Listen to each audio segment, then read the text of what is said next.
We'll give you just a minute to come in. We're excited to talk through self-funding today.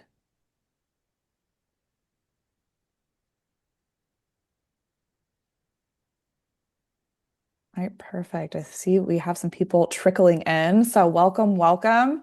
We are excited to talk through self-funding 101 today. We're going to talk through the costs, the trends, and some of the components for self-funding. If you guys have questions throughout this, feel free to type it in the chat. We'll either get to it during the Q&A. So feel free to pop them in as soon as they come up while we're talking. So with that, we'll go over the agenda for today. So we're going to talk through why, the big why of people are looking at self-funding, which, spoiler alert, has a lot to do with cost trends and the renewal pain that I'm sure a lot of you experienced that are on this webinar. We'll look at what is self-funding, what are the components, and then also talk through a little bit about what reference-based pricing is. And then lastly, through the timeline and when should you start looking at self-funding. So before we dive in, we want to do a little introduction. Hi, everyone. I am Therese Rubio. I am one of the founding partners here at Nava Benefits. We're super excited to be here today. I personally live in Southern California, so it's a little bit warmer. We were just talking on the phone that it's looking a little chilly across the US this week. So I hope everyone's staying warm and stays safe this weekend. And I really work with companies anywhere from 25 employees up to about 3,000. So I'm in the mid-market space. And with that, I see all the gambit of between fully insured to self-funding. So excited to be talking through that. And with that, I'll hand it over to Becky. Thank you. Hi, everyone. I'm Becky Randalls, and I'm sitting not in such a warm place. I'm actually in Cleveland, Ohio. Like Therese said, we're so excited to educate you on a better way to provide benefits to your employees. We're going to talk about a little bit of reference-based pricing, but mostly self-funding. And I've been in the self-funding plan world for over 20 years. I guess that makes me a senior level, but again, we're excited to have you on this webinar and answer any questions you may have. And I'll turn it over to Blake. Thanks, Becky. Thanks, Therese. Blake Mosier, Director of Business Development at Imagine360. Thank you, everybody, for giving us a little bit of time today. We're pretty excited here to have this conversation and look at a different way to provide your benefits that, as Becky said, we think might be a little bit better, but at the end of the day is a little bit different and is another option out there for people to explore. So thanks for exploring it with us, and I'll turn it back over to Therese. All right, so I'm just going to give you a little background for those of you who don't know who Nava is and why we're here. Nava is a modern benefits brokerage. We take a people-first approach backed by modern technology, and we try to make the lives of everyone who's sitting on this webinar easier, as well as the employees, the end user, by giving them tools such as our Nava Benefits app that aggregates together your total rewards program, everything from aggregating ID cards to getting access to our team to help answer questions when anything comes up. And then also giving our HR and C-suite teams access to HQ, which is a SOC 2 HIPAA certified AI tool, as well as keeping together all of your plan information in one spot. So excited to be here. Again, big picture, we're a brokerage and we help our clients and employers look at different funding solutions. And then Becky, Blake, I'll hand it to you to talk through Imagine360. So as it reads there, we are the largest reference-based pricing health plan in the United States. Imagine360 has been around for about 20 years and in a few different variations. But today it's as Imagine360. Our goal is really to help employers save money. Our target is about 15 to 30% versus your traditional plan. And we'll talk about, and Becky will give a little bit more on this around, how we do that. And our biggest thing is we have a great member satisfaction score. The core of our model is really built around service and supporting members. So when we get those numbers back, we're always pretty excited to see them. So I'll turn it over to Becky to do a little bit more about Imagine360 and who we are and what we do. Yes, thank you. So the flexibility is such an important part of your health plan so that you can help your employees help them and what their needs are in that plan. Not to say it's an ABC plan, but really look at a plan and kind of make it the way you need to make it for your employees. With that, we are independently owned, meaning we're not owned by a carrier. And with flexibility means, hey, you choose your stop loss provider. And we're going to talk a little more about what stop loss is. You can also choose your pharmacy provider. We have those solutions in the house when that makes sense. But again, the flexibility is there and it's completely up to you how you would build this plan. As Blake indicated, we save money. Reference-based pricing saves money. There's no doubt about it. And we know how important it is to guarantee that because it is a little different and it is a different experience. So we do that. And over the 18 years that we've been in the reference-based pricing business, we've learned what works best, what makes a member experience best. And through the years, we've actually created our own physician solution. And again, we're not going to get in the weeds on that, but this is who we are. We build our company around what the needs are of the employers. We are about 1,600 people that sit all over the country. And this is our health plan. So not only are we talking about it, but we actually have this as our health plan. All right, perfect. So we want to first dive into, if we can move to the next slide. I'm just curious for everyone who's on the call today, what is your current funding setup? Fully insured, level funded, self-funded, or you're not sure, need a refresher? And that's totally fine too. And we'll give just a second for this.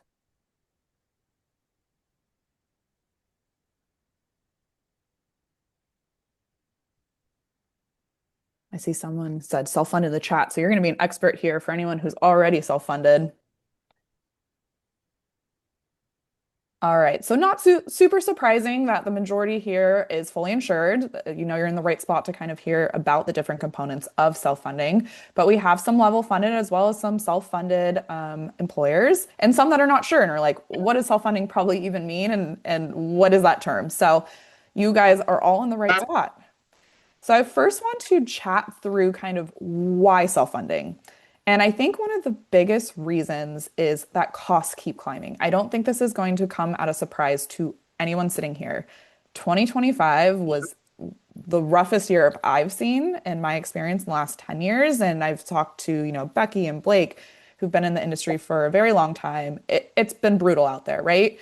We saw it in the fully insured small group market as well as large group market and saw a lot of what is called kind of outlier increases that were 25 plus. So costs keep rising. The other thing about a fully insured plan is that the flexibility is limited. It is usually managed by the state that you're in, and you have access to the typical BUCAs, which are the Blue Shields, the Uniteds, the Cignas, and the Aetnas. And depending on where you're located, you have access to only certain plans. Whether California, we love those HMOs, right? But if you hire people in different populations, they don't have access to those. So it's really dependent on where you're headquartered and the type of plans that you can offer to your employees. And then thirdly, transparency, super low. It drives me crazy, right? Because the carriers will tell you, we cannot give you data. And then they'll slap you with a surprise renewal increase at the end of it saying, well, your claims ran so high, here's a 30%. And it's like, wait a second. How do I even know how my claims are running? I don't know where my employees are going to the doctor. I don't know if it's high drugs, if it's been surgeries. You're just working a lot in the dark. Now, in California, a lot of places, small group, you don't get access to any data. You cannot see anything that is available to the carriers. Even over 100, you only typically get like very limited. Usually you'll get like a high claim report during your renewal. And at that point, it's almost too late, right? Because they can say, oh, here's your high claimants report and here's a 40% increase. Good luck. And at that point, it's usually October if you have a January 1st renewal, and then you kind of get stuck in this hard place of now what do we do? How do we get these rates down? Do we cut the plan design? Do we try to market? Where do we go from here? So all of this really leads to, what else should we be looking at? And then Haley, if we go to the next slide. I'm also curious, we're going to do one last poll of what was your increase for this year? And then she'll take a second to launch that. But so I want to see, the lucky few that maybe had a negative increase, 0 to 10%, 10 to 15. et cetera, et cetera. So if you can put in there, I'm just curious to see.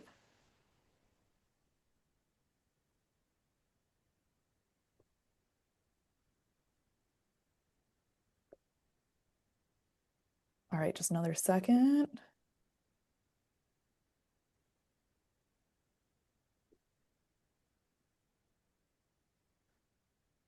Okay, so no one in this group got a negative percentage, which I'm not super shocked by here. A lot in the 0 to 10, 10 to 15, and then some got 25 plus. Oh, I'm so sorry for those five on here that got the 25 plus. Again, you're not alone. We've seen it with clients. I think the highest renewal I saw was an 85% this year. Again, this just goes back to the fact that it has been brutal out there. And this chart, this is the Kaiser Foundation, just goes to show you that both the employee costs as well as just the plan premiums are outpacing both wages and inflation over time since the early 2000s. So you can just see how much it has been increasing and the average, family cost of $25,000 per year, as well as a 314% increase in those premiums. It's kind of wild to see that. And a lot of times, those deductibles, those out of pocket maximums are also creeping up at the same time. So, not only are we getting a more expensive product, but when you go to the doctor, you're also paying more out of your paycheck, out of your savings. And as we all know, going into the ER, some type of emergency is going to be very expensive. So if we switch to the next page, so this all brings us to what is self-funding? Why are we here to talk about this? So let's back up. What is a fully insured plan, right? A fully insured plan is when you contract with the BUCAs and they decide to give you a rate and they agree to it for 12 months. You give them a fixed amount that you pay on an invoice per month. They take that amount and they are going to use that to pay for all of the administration that's kind of behind the scenes. They're going to collect a profit margin. Hopefully, that's what they're trying to do, right? Is have some of those margins in there as well. And they pay the claims directly to the providers and the doctors. So, what self funding does is kind of break all of those pieces that the carrier does apart. Now, the employer is going to be paying those claims directly to the healthcare providers through a third party administrator. So don't freak out that you're the one that's going to be approving or denying claims. That's not the case. But it's really piecing together kind of all of those components that's baked into one. So now you're paying more for care than those margins. Because again, a lot of time there's not that flexibility. So if you're smaller, usually the rates are the rates and you have no negotiation power. You are in a group with your zip code, and depending on how that pool is running, is the rate you're going to get. If you're large, you're usually pooled until you're a couple hundred employees anyways too. And so you could be offsetting if you're running well for those other groups as well as paying those margins. So we're cutting down on the margins that are being baked in there. You also get access to data. I know Becky, Blake, and myself love data, right? Like we love data because then we get to see kind of where people are going, what's being utilized, what types of drugs people are utilizing. How can we best support those employees, especially when you have a diverse population and you're trying to support a lot of different people? And you may be saying, Therese, this sounds great, but my employer is never going to go for this, right? Like that sounds crazy. Me paying out claims, again, going to the ER, I walk in and I get a $5,000 bill just for stepping in the door. How the heck are we going to cover claims when we've seen $1 million, cancer claims or RX? That is where stop loss comes in, right? So we manage that risk through two types of stop loss, where it's an individual and an aggregate. Individual, again, at the individual level, that if someone gets cancer, you're capping your risk of how much your employer is going to be paying out, and the aggregate as a whole group. So, God forbid something happens to 20 people at your company and you get these catastrophic claims, you are going to be protected by the aggregate stop loss. So, anything over the dollar amount is going to be reimbursed back to the company. So, those are kind of like what is self funding in a nutshell. And then if we can go to the next slide, you may be saying, well, what makes a good candidate for self-funding? Because typically in the past, you may have heard, oh, it's only great for companies that have, 250, 300 plus employees. But really, you can start looking at this. I'd say a good rule of thumb is 50, even 25 enrolled on your plan. You can start looking at what I call the crawl method is level funding. And I know actually Becky and Blake have clients that are actually 45 employees that are doing reference-based pricing. So there's the crawl, run, walk approach. So there's so many different avenues for self-funding that you can look at. You can even look at gap funding. So once you start to get about that size, kind of the only exception is New York. I'm so sorry. You got to wait till about 100 to start looking at self-funding. But if you're not in New York, you can start looking further down. You need to have some risk tolerance because, again, you're going to be moving from a model where you know your fixed costs, right? Besides, if you hire or terminate some employees throughout the year, you know your fixed costs to claims coming out every week. So it's going to have a little bit more fluctuation. So that brings me to the third bullet of wanting a strong HR and finance partnership, right? If one is so gung-ho about self-funding, but the other is not, I wouldn't recommend going down this path, right? If finance is like totally against it, they don't want the bank account, they don't want this to coming out. A lot of times it's education, but we want both parties to come to the table and understand what their roles and responsibilities are. It's not that this is super difficult to implement. It's just that you want everyone to be aware of what's going to happen and who all the players are in the situation. And then also the capacity for more plan oversight. Again, this is kind of where the more fun comes in my perspective, is getting to create the plan designs, looking to see how claims are coming on, wanting to look at claims at least on a quarterly basis, right? And making sure that we're putting in point solutions that maybe can help mitigate and help your population better with their health. And I wouldn't recommend doing this either if you're like, I want to do this for 1 year and then go back to fully insured the next year. I would not recommend doing that, right? We want to look at this like at least a 3 to 5 year path. Maybe you want to start with the crawl, get a little bit of data. Then we want to look at maybe ASO, maybe some unbundling, and then look at reference-based pricing. That's totally fine. But talking through, again, how much risk you want to take on, what types of programs you want to offer, all of this needs to be discussed too. And if your broker isn't discussing this with you, you can bring it up and say, hey, I want to start looking at these different types of options. Okay, I just said a lot. I'm going to hand it over to Blake. Excuse me. Sorry, right during. Thank you. Thank you.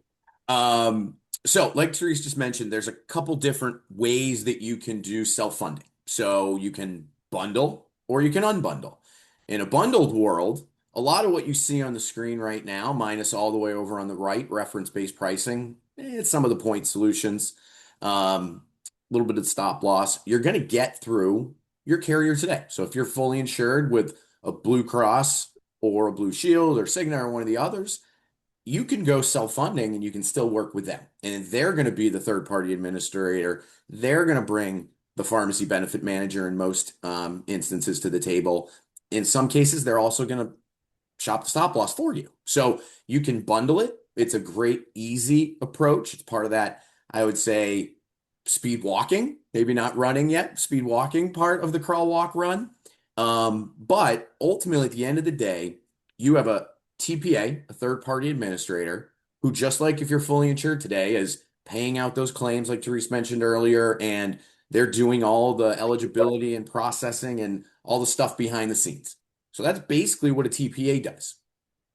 Then you have your stop loss insurance, and we just talked about this, but this is how we don't have to pay catastrophic claims out of our own pocket. And this is how, if we have a cumulative number of claims over a year, we're not again having to pay a certain amount over and above out of our own pocket.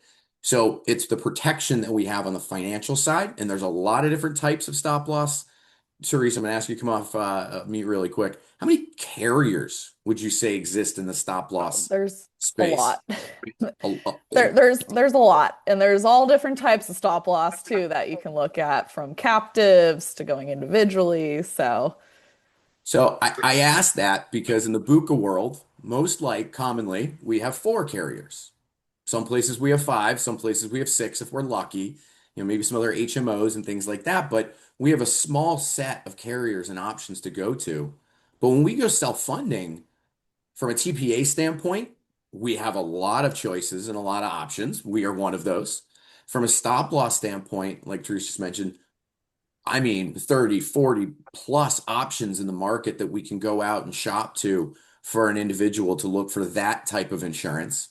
PBMs, that is an ever-growing market. And by the way, a PBM, a pharmacy benefit manager, is just a TPA for your RX and for your prescriptions. They're doing all of the same things like your health plan, but just for your pharmacy, just for your prescriptions. And we could talk for hours about PBMs and the pharmacy space and what's happening and the trends and why costs are going up so much there and the impact on your health plan.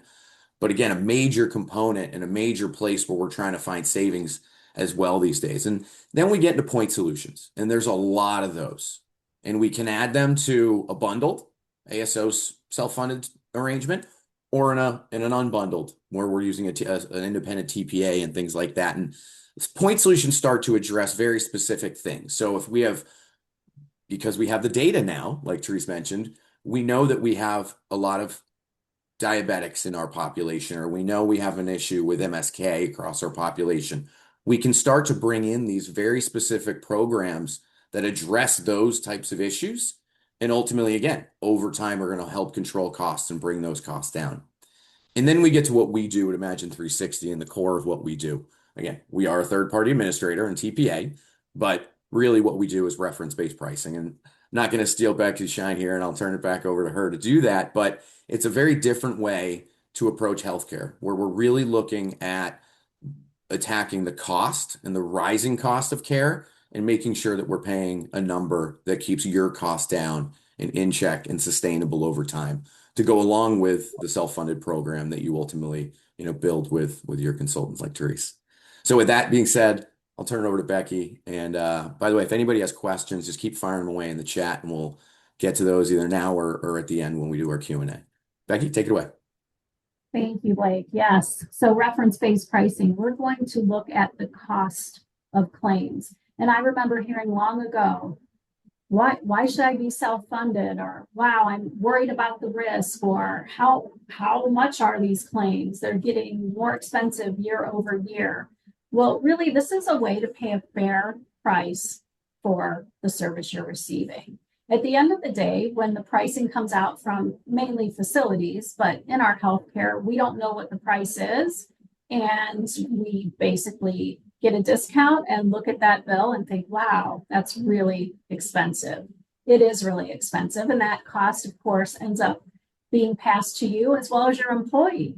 And as we mitigate costs, people are always looking at raising deductibles or raising cost share to the employees. This is a different way to look at it. What we do is we look at the claim that comes in and say, what do you think it cost for that service? What was the price or the cost to the facility for that service? Not what are they charging, but what is the true price of that?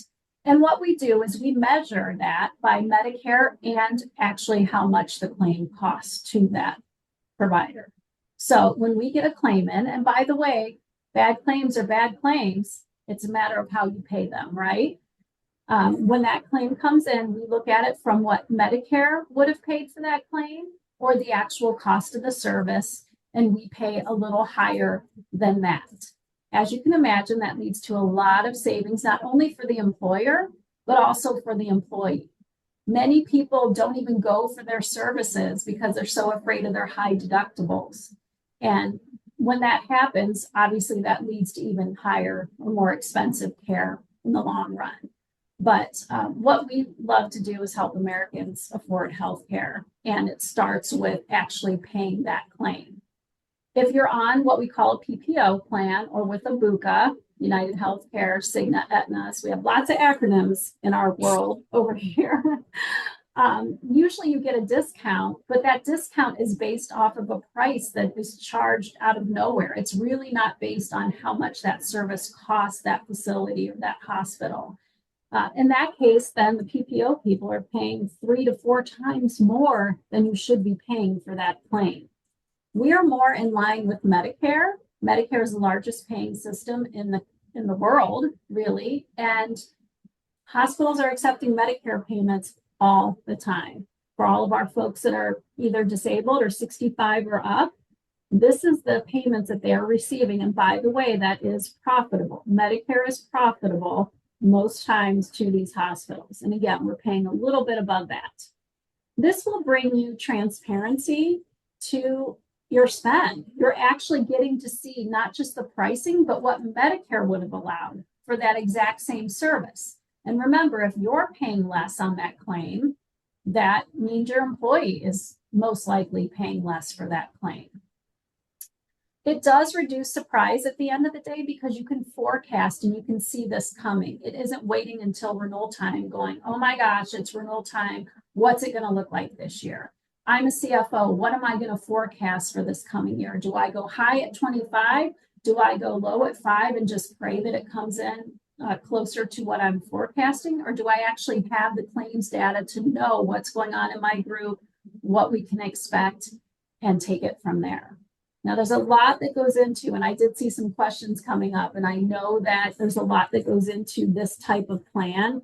Member experience, I mean, there's so much more that we could cover on another day, but we wanted to at least explain what reference-based pricing was.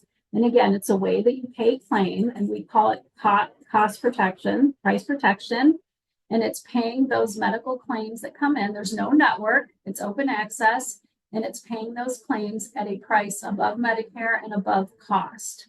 So we feel it's fair, it's reasonable, it's also profitable to the facilities, and it's just, the renewal time is so much easier, and we can talk about that a little later in the presentation, but that is basically what reference-based pricing is, and that's what our company does every single day. And Becky, I know you just said like it's not through a carrier because we just got a question like who is the carrier for reference-based pricing? Because it's a totally different concept, and I think I got stuck on that when I first learned about this. Like who is the Yeah. carrier and what percentage of doctors accept it? So can you go just quickly go back Sure. into that? No, absolutely. So we are a full replacement health plan. Again, I'm on this plan, Blake's on this plan. Our ID cards say Imagine360. So because it's a self-funded plan, you will take your card in just like you would anywhere else, and it is a full health plan. Your coverage or your protection is actually behind the scenes with the stop loss carrier, and that could be, any of the stop loss carriers that are actually insuring, but it is a self-funded health plan, meaning your employer is going to pay claims up to a certain level. And then So Becky, we also got what happens if the provider wants to accept more payment and then bills the employee. yes, that's called a balance bill. We are getting in the weeds, guys. That's Yes, good. yeah, they're No, that's okay. I like the questions. Guess what? Balance billing happens now. I remember being a broker and having a plan under Anthem where somebody had to take a helicopter ride, so a light flight that wasn't in network, and it came back being paid out of network, and the person ended up with what's called a balance bill. And gosh, it's so hard to fight, and sometimes you can't even get that balance bill paid because your plan is saying it's either in network or out of network, right? Well, ours is open access, and people can go anywhere. And I will tell you 18 years ago, and again, I've been involved in reference-based pricing side probably for 15 years, we had a 20% balance bill rate. We did. That was the elephant in the room, right? People were like, oh my gosh, this is too good to be true. How can we not have a network?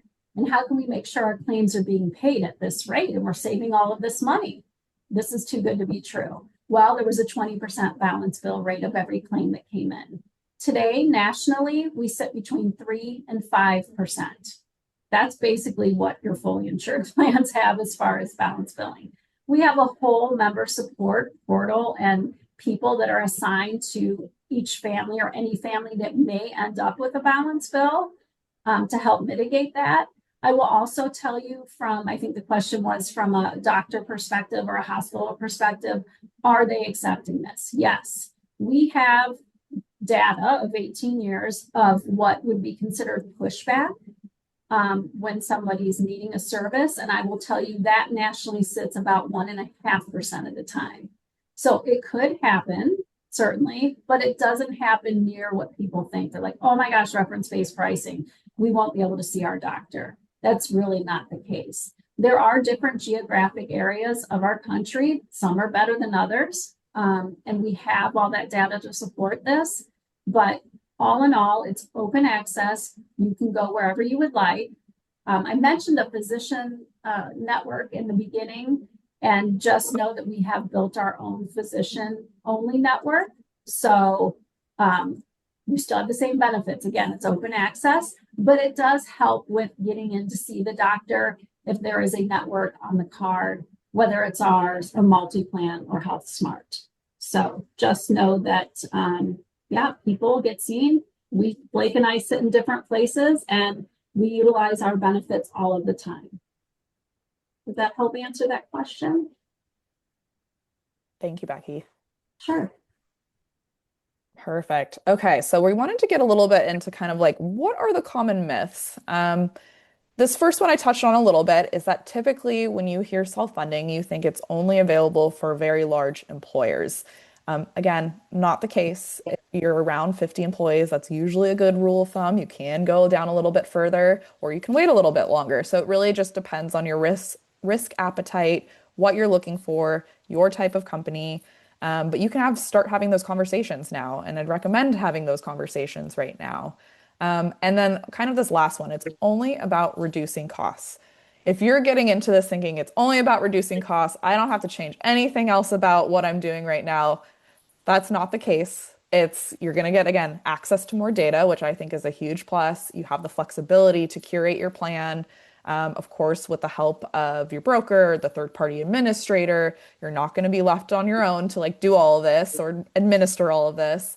And then the long-term strategy, thinking again, at least a 3 to 5 year out. What do we want to accomplish? How do we want to provide benefits to our employees and their dependents? With that, I think Becky or Blake, do you want to take on a few of the other myths? Sure. So the financial risk is too high. Honestly, I would say that's why most people would decide not to do self-funding. They're really afraid of the risk. Please keep in mind you have that stop loss coverage or that insurance piece that sits behind the scenes that helps control any exposure. The volatility is very small because of that stop loss coverage, and you can decide where your needs are. I will give you an example of an employer in California that has 250 employees, very, very worried about getting into the self-funded world, but had high renewals after high renewals. And I explained to him that the true risk was waiting to see what your renewal was from your fully insured carrier every year. And the only answer you would receive is, well, your people are sick. No data to show it, right?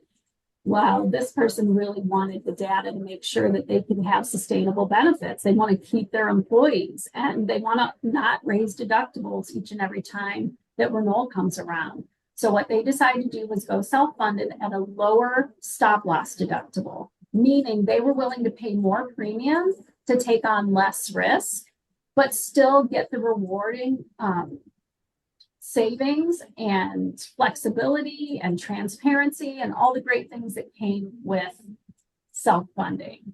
They were so happy at renewal time. They also happen to have reference-based pricing, so they did take on that, and the risk actually became less because obviously we were paying those claims at a lower rate, like I talked about in the reference-based pricing slide. So the financial risk is really low when you have the right stop loss coverage in place and help limit that exposure. As far as unpredictable, I have another example of a customer in Boston, Massachusetts, over 1,000 employees. And the CFO was very leery about the self-funding. I don't know what to do. How am I going to manage each month? What's going to happen if I have a really bad month? What's going to happen if I have a couple low months? And then I think that's what it's going to be. Well, he was very pleasantly surprised to find that he had the forecasting power. He knew when larger claims were coming in or if there was a bad month. And what they decided to do was actually put in money monthly as if it was a fixed premium, even though it was self-funding. They put in the maximum that they needed to fund and pleasantly surprised, much like a level funded, pleasantly surprised that at the end of the year, they had so much money left in their account. And that's their money. You don't have to give 50% of it back. That's actually your money to keep. So because you have the data to see what's really going on in your plan, because you have the control that you can decide what the benefits are. If someone's overusing the emergency room, or you as a group, your employees are running to the emergency room too much, you can actually look at that, see that that's happening, and say, gosh, you know what? We're going to offer free urgent care, or we're going to offer free telemedicine. Let's be impactful with the actual data and the usage versus just hoping for the best at renewal time and being penalized for things that we don't know are going on. Blake, I think you have I one to think that that leaves the last one to me. So thank you. We hear a lot that going self-funded or, specifically what we do or some of these other point solutions or strategies out there are just too complex to implement. Or we don't have enough support. We don't have enough people on our staff. Well, by the way, some of our clients have HR departments of one, and that's why they're coming to us because there's needs for savings there.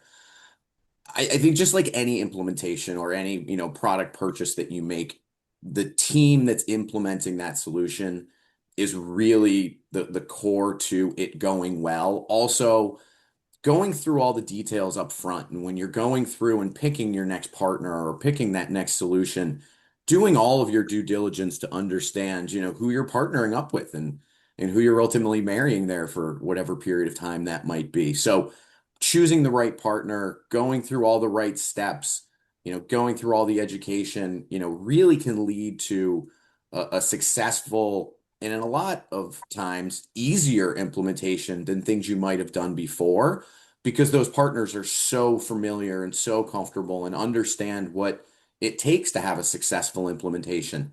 And we can provide that direction to you. We can make sure you understand who needs to be involved.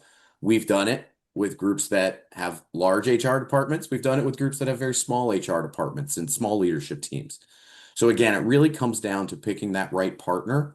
And again, at the core is doing your due diligence around what's important and what you need that process to look like so your partner knows what it needs to look like as well.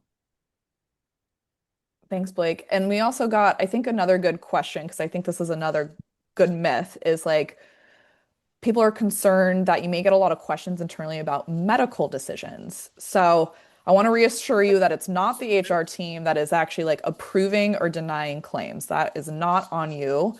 The third party administrator, or if you're an ASO, the BUCAs, are going to be the ones that are administering the plan based on your contract. So when you set up the plan document, and saying this copay is going to be for this procedure, this is going to be a deductible and coinsurance, they're going to be going through and adjudicating the claims that is appropriate towards the contract. So it's not that the HR team is going to have like the approval and the denial kind of authority for every claim that is coming on.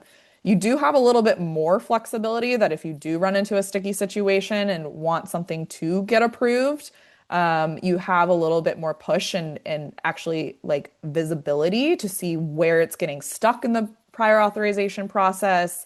We can work with the TPA and say, well, what's missing? A lot of times it's really just like a form that we're missing from the doctor.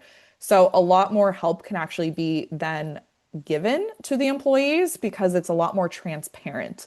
So we can get to the bottom of it. Whereas right now, if we have a claim that's denied and going through that whole appeal process, with Anthem can take weeks and weeks with that. Whereas we can really get down to the bottom of it and see, okay, what's going on here? What needs to be done? Is this actually, not approved? So just wanted to bring that up. Anything to add on that? Yes, absolutely. You know what, Therese, now that you say that, we would also hear from people, I don't want to see everyone's claims, or hey, by the way, I'm taking a prescription. Maybe I don't want everyone in my company to know. HIPAA still applies. So although we're talking about transparency, please know it's not like everyone's like, here's the drug report. John Smith takes this. Let's tell everyone. It does not work that way. Transparency doesn't necessarily tie the claim to the employee. You have your HIPAA officers. Those people will have access to the claims data just like they would any claims reporting from a fully insured carrier. But please know that doesn't mean that everyone's going to know everyone's health history. Yeah, great point. And Blake? Hey, Therese, I saw a question come in, and I think this one probably good for you, but I'm also going to have Becky answer a piece of it as well, Sure. which is in a move from fully insured to self-funding, does that ultimately put more financial responsibility on the member, on the employee? And then Becky, I'll have you answer this. If an employer makes the decision to go reference-based pricing, how would you answer that question? Does moving to RBP put more financial burden on the employee, just help save the employer a bunch of money? So how about Teresa and then Becky? Yeah, great question. A lot of times the employees don't even know you're self-funded, right? It's really just how the employer is paying the claims at the end of the day. So for the employee, they're still going to get their ID card. They're still going to go into the doctor. and pay out, the claims, the deductibles that are again dictated by your plan document. Now, if the employer wanted to change around their plans, right, and say we're going to switch around the copays and all of that, that's where it's going to be different to the employee because you're changing how the plan works. But that would be the same if you were fully insured as well. If you picked a different plan, let's say you move from like a platinum tier to a gold tier, vice versa, your employees would see the same thing. So, really, from the employee's perspective, they're still going to get an ID card. They're going to have the numbers on the back where the providers can call and verify benefits and get that checked out. But Becky, I'm going to leave it to you to talk a little bit about reference-based pricing and Absolutely. No, I love this question because, me and stories, guys, but I think people do remember stories. We had a family that needed to get an MRI for a child. And this family, the father works at a company and he wasn't highly compensated, right? But he has benefits. And the cost of that MRI, it happened to be an MRI, was around $5,000. And they had a high deductible health plan because it was their first year with us. So they didn't have time yet to bring that deductible down with savings. And they were really at a loss. What am I going to do? I can't put off care. If it was for myself, I would put off care, which what a shame, right? If our benefits aren't working for us, if people are putting off care like that, that's terrible.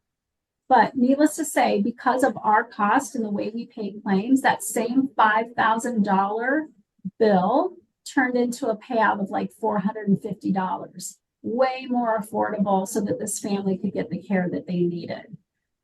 So certainly it not just saves the employer money, and obviously we want to do that so people can provide better benefits or maybe charge the employees less, but it really does help the average American person who can no longer sit under these high deductible health plans or high deductible plans in general.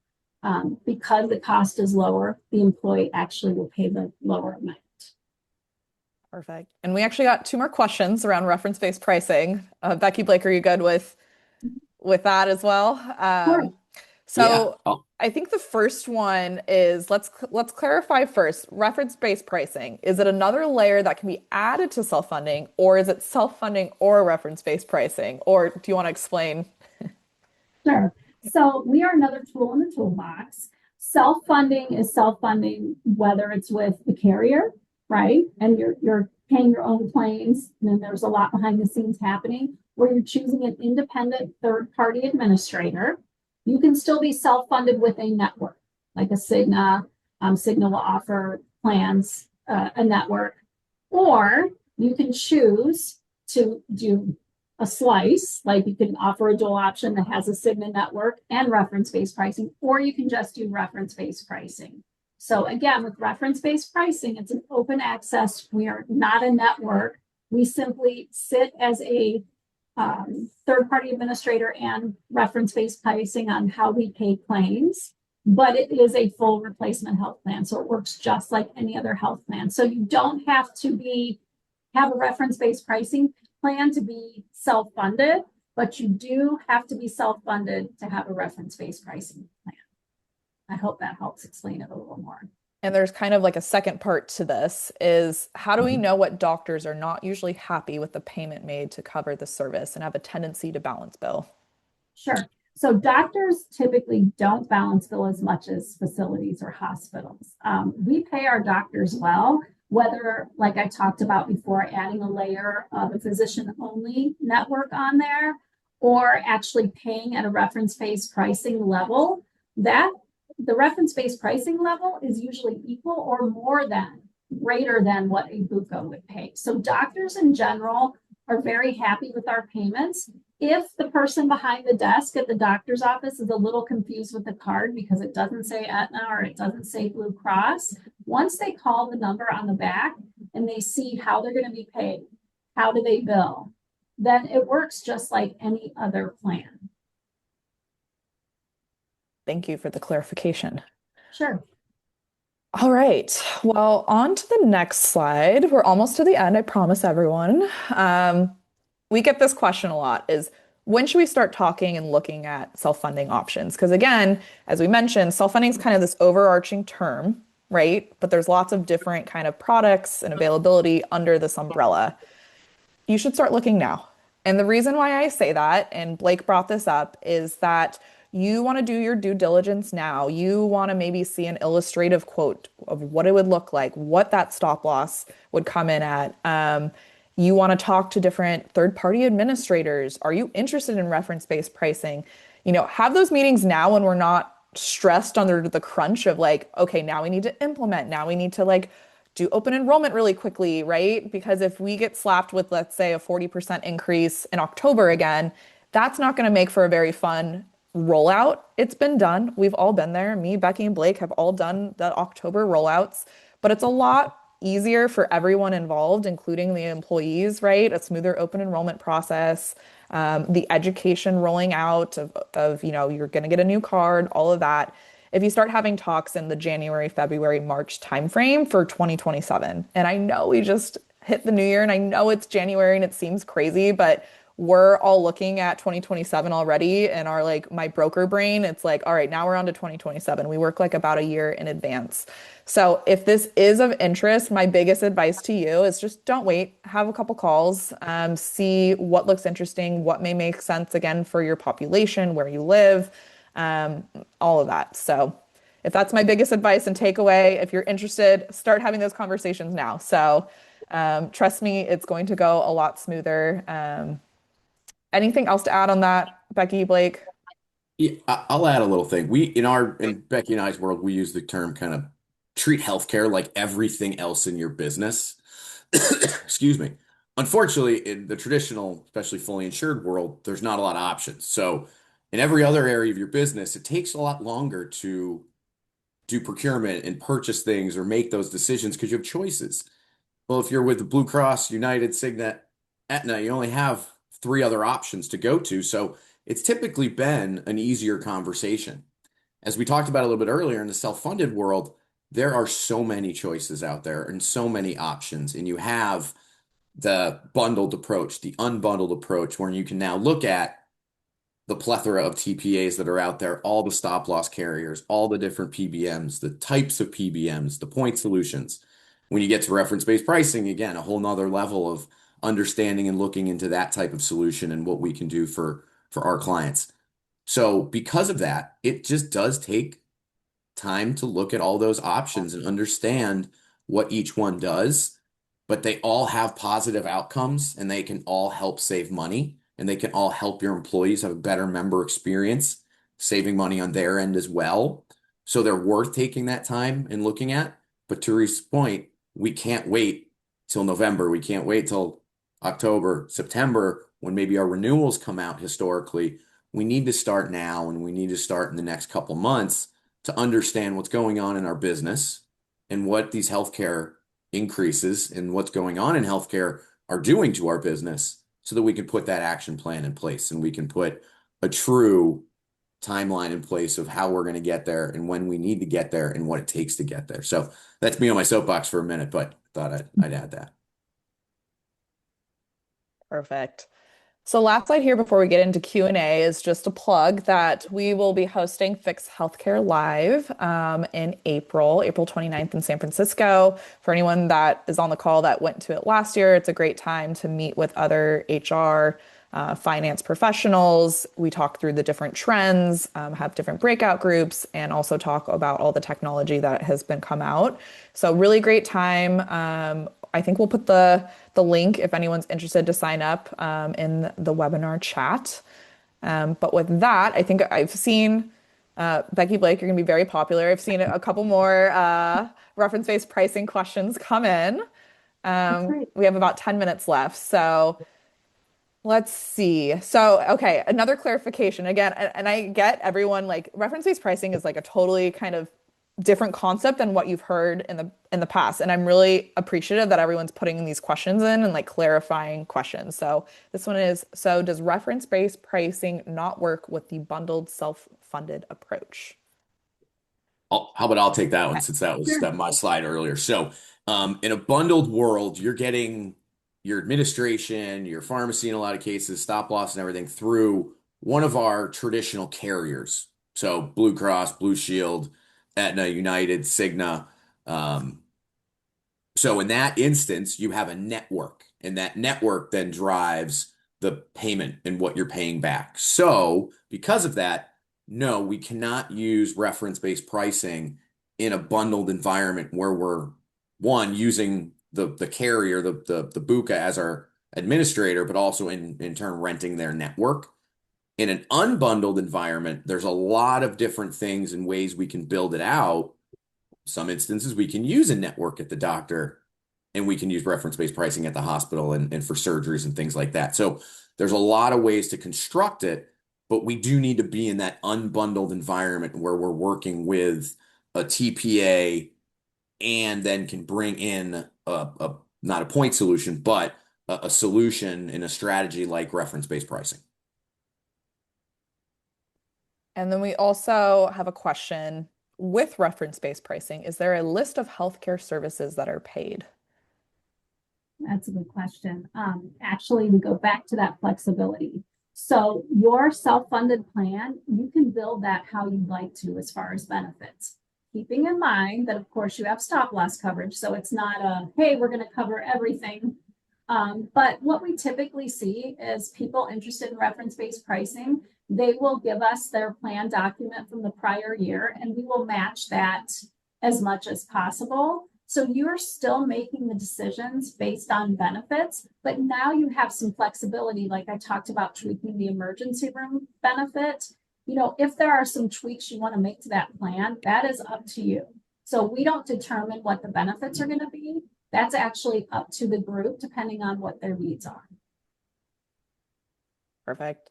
And kind of along the same vein, we had another question of can you expect, or what type of coverage can you expect a physician will accept your coverage and payment schedule?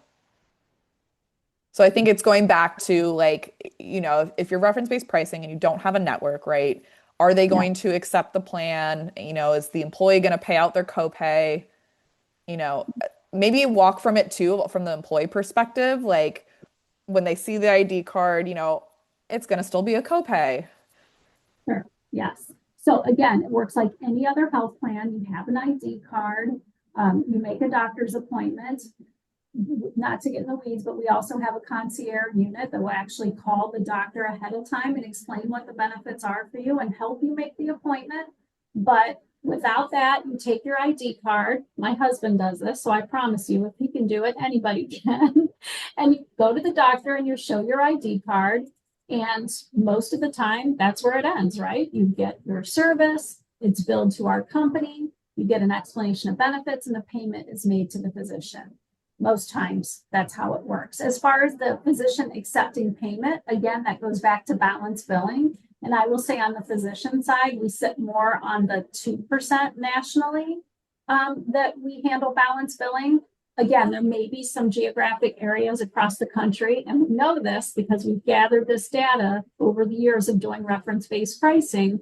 And we may have a certain area that is a little higher risk for balance billing. But in general, the providers do accept the payment because remember, on the physician side, we're paying as much or sometimes more than what they're receiving from a regular carrier. And Becky, that would be discovered during the due diligence process, right? That if Yeah, a company came to you and 100% of their employees are in this really tricky city, you would sure. say, "Hey, Probably not a look, good, yeah, we're not absolutely. for you." So, that's part of those talks and discussions, right? And you have with your broker going out to market, seeing either what network or reference-based pricing's a fit. Just like with networks, there's certain networks that work really well in certain cities and others that may not have as much coverage. So it's the same thing if you're looking at more of that bundled approach. And going with the traditional BUCA, you can still run into the same thing. It's just being out of network versus, having that balance bill. And you can get balance billed, like Becky said, on with those BUCAs if you do go out of network. So it can happen under that model. It can happen under your fully insured model. So it's just something to be aware of. And that's what you do during the due diligence process is making sure that the hospitals that you want in network or that would be conducive to the reference-based pricing model. And Teresa, to add a little bit more there, I mean, I think the other piece to this is when employers roll out what we're doing, yes, they're doing it for the savings, both them and their employees, but there's a big component of education around this and taking time to educate the members on why they're doing this the results of what happens because they're doing this. So we're going to save the employees money. It's going to help us keep our costs in check and keep your deductibles down and your premiums down and things like that. But also educating people how to use the plan and how to use the card at the doctor and what to say if the doctor's office and that person behind the desk who might only be used to seeing, 4 or 5 logos says we don't take your insurance. I mean, it can happen with anybody. I mean, we talked about TPAs. If you don't recognize one logo and you see another logo, even though there's 2 logos on there, people will say, that today. So educating the employees around how to use the plan, where to go, when to pick up the phone. And Becky talked about this. If they, in our world, call us ahead of time, we'll do all the scheduling for them, all the coordination of care for them, and they won't have to worry about a thing and, provide that concierge service to get them in front of a doctor. But at that point, there's no concerns, but all coming back to you can go see anybody, but we're there to help you. And this is how it works to continuing education throughout the year. And, in a current model and working in a fully insured or self-funded bundled with a carrier, I mean, we know the data out there. Employees don't understand health plans today, and they don't understand how to use their health plan today, and are going to sometimes doctors that are out of network because they just assume everybody's in network in some instances and are getting balance billed today. So providing that level of education and that level of guidance up front and throughout the year really can help mitigate a lot of issues that could pop up. By the way, those things are going to pop up and can pop up anytime and anywhere in any solution. So it's not unique to us, but I did want to add that. Teresa, we had another question that came in a lot earlier in the chat, and I wanted to ask you while I'm talking here, which is kind of in general about risk tolerance and moving to self-funded. And I think there was a specific Yeah, with industry called out as nonprofits. nonprofit, but I think Yes. that actually can apply to a lot of folks. I mean, be it banks or Yep. schools or businesses with tight margins and overhead and just different financial situations altogether. So why don't you just kind of address in general Yeah. self-funding and the And risk I know we side have of like things? 1 minute, so I Mhm. will do this very quickly. Again, that's talking with your broker. What is your risk tolerance? That you may want to start looking at like a level funding. You may want to start with a gap funding where you know exactly how much you're still going to be paying per month.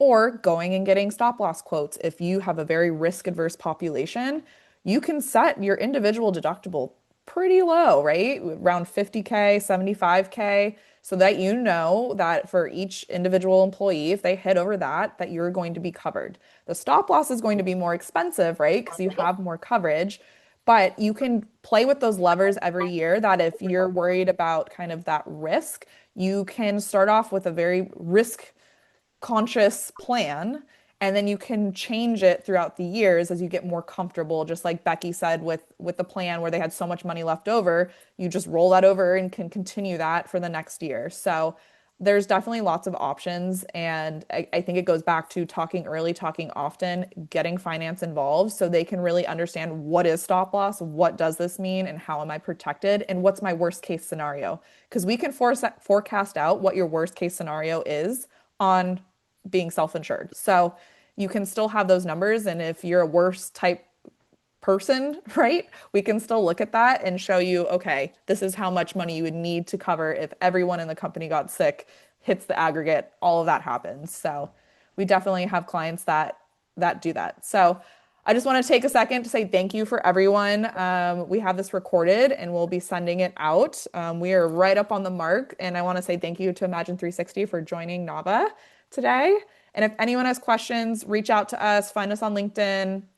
We'll send out our emails and our contact information as well. So thank you so much. I really appreciate everyone taking the hour with us. Thank you. Bye, Bye, everybody. everyone.